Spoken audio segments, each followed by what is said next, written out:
Election সম্পর্কে সনদ সম্পর্কে একটা দল বলতেছে যে গণভোট হতে হবে নির্বাচনের আগে, তাই না? কয়েকটা দল। আমরা বলছি নির্বাচনের গণভোট কি হয় নির্বাচনের দিনেই হবে। এই সাধারণ মানুষ আপনারা এত কিছু কি বোঝেন? সত্যি কথা বলেন তো, এই গণভোট সনদ এইসবকে আমরা বুঝি না। এগুলো বোঝে শিক্ষিত সমস্ত উপত্যকা থেকে আমেরিকা থেকে কিছু লোক আসছে, আইসে এখানে এখন এগুলো আমাদের ঘাড়ের মধ্যে চাপাচ্ছে।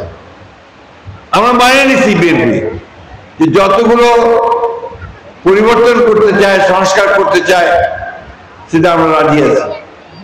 কিন্তু যেটা রাজি হবো সেটাই শুধু আসবে, আর যেটা রাজি হব না সেটা পার্লামেন্টে যাবে। পার্লামেন্টে গিয়ে আপনারা তর্ক বিতর্ক হবে, ভোটাভুটি হবে, সেখানে পাস হবে।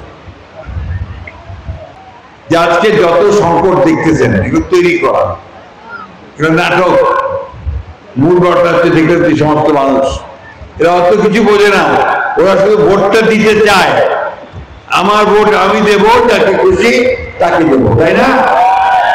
সেই দিয়ে আমি আমার এমপি নির্বাচন করবো, এমপিকে দিয়ে আমি আমার এলাকার রাস্তাঘাট, ব্রিজ, কালভার্ট, স্কুল এগুলোর উন্নয়ন করবো, তাই না? মসজিদ মন্দির এগুলো সংস্কার করবো, তাই তো? ওই অবস্থাটা আমি ফিরে যাচ্ছি। আমরা খুব পরিষ্কার করে বলছি যে আমরা এই কাজগুলো করতে চাই। এখন সামনে আমাদের ভোট আসছে, নির্বাচন। এই নির্বাচন আপনারা কি করবেন? ভোট দিবেন তো নাকি? এইবার ভোট দেওয়ার মতো অবস্থা তৈরি হয়েছে, সবাই ভোট দিতে পারবেন? মার্কা কয়টার সামনে এবার? মার্কা একটা দেখতেছেন, ধানের শীষ নাকি? নৌকাটা এবার দেখা যাচ্ছে না, নৌকাটাকে, তাই না? আরেকটা দেখা যায়, সেটা হচ্ছে আপনার দাঁড়িপাল্লা।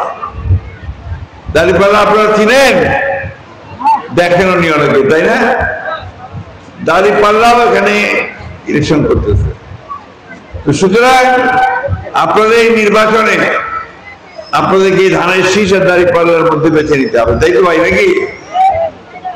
তো আমরা যারা বিএনপি করি, দীর্ঘকাল ধরে করে আসতেছি, আপনারা আমাকে সবাই চেনেন, জানেন।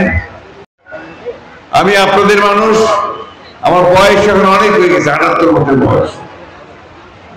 কতদিন বাঁচবো আমি জানি না, আর আল্লাহর হাতে। আমি সেইবারের মতো নির্বাচনে আপনাদের সহযোগিতা চাই। আমি চাই যে আপনারা আমাকে ধানের শীষে ভোট দিয়ে আমাকে কাজ করার সুযোগ দিবেন। কি ঠিক আছে? হাত তুলে দেখাবেন একটু আপনারা, মা বোনেরা। এইবার আপনারা আমাকে সাহায্য করবেন।